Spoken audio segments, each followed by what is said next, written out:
Dear Brooklyn. As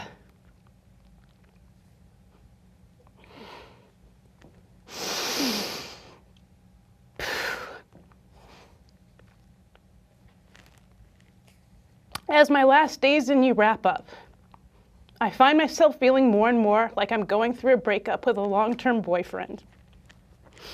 A boyfriend I was very, very smitten with at the start. Oh, people spoke so highly of you, Brooklyn. Your charm, your endless opportunities, your access to art and culture, your diversity, and yes, they were right. You were, well, sexy, Brooklyn. You're damn sexy. And Macon lived in you. Sweet, big, brown-eyed, handsome Macon. After his proposal on the roof of our Lefferts Garden apartment, with a BP gas station and Prospect Park as the background setting, we've now been married for over 3 years. A year and a half ago, our son Buck was born. He shares his old man's big brown-eyed looks, and now dawdles daily down Flatbush to music classes held in basements, play dates with other toddlers in the park. We've had some really wonderful moments, you and I, Brooklyn. Moments that I wouldn't trade for anything. But it has become apparent that my wants and needs aren't going to be met in my relationship with you, Brooklyn. Or if I want to stay with you, I have to give up many of my own hopes and dreams for a future that I'd imagined for myself. I want to have a backyard. I want to send my son Buck to preschool full-time. I want to be able to own my own home. I want to save for retirement. I want to do all of these things. And it's become more and more apparent that I can't have these things if I'm with you, Brooklyn. Bottom line, you cost more than I think you're worth. And that's a horrible thing to say to you. After so many years of you giving me really, really wonderful, awesome things, I love my job. I love the public transit system.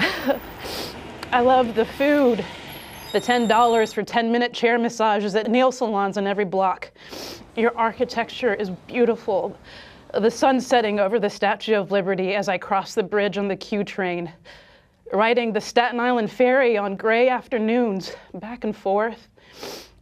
Getting to experience world-renowned art and culture, and there are so many incredible people here.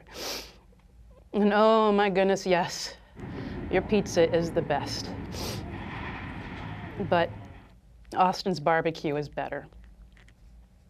And I can have a 3-bedroom house with a yard and a giant kitchen, 1.5 baths, a washer, and a dryer for what it costs to have a Brooklyn studio apartment.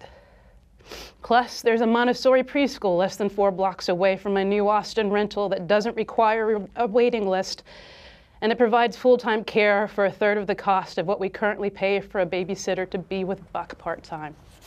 Who's that silly boy with the hat on? And there's no alternate side parking.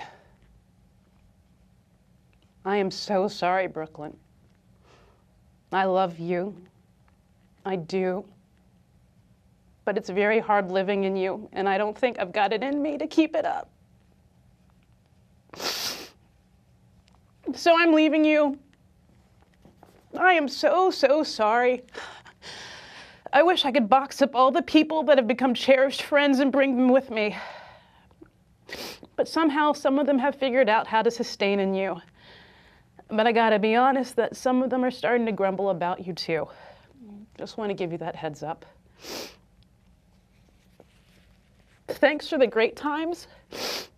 I will miss you. I have no regrets. Sincerely, Lee.